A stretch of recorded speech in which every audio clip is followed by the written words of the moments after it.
mga madi, okay, di ata diri ang magsinamuksan ng langob.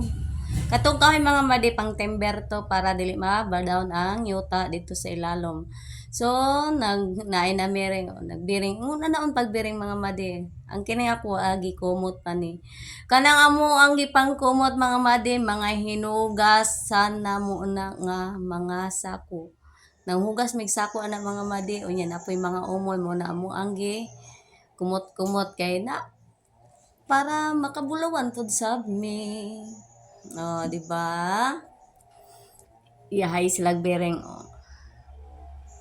Oh, ingon na naon pagbiring madi, hawanan no, hantod nga magahan na lang ang mabilin.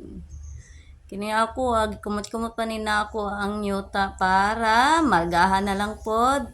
Para mahimong balas dayon, beringon og mahimo na pong marga aron makita ang bulawan.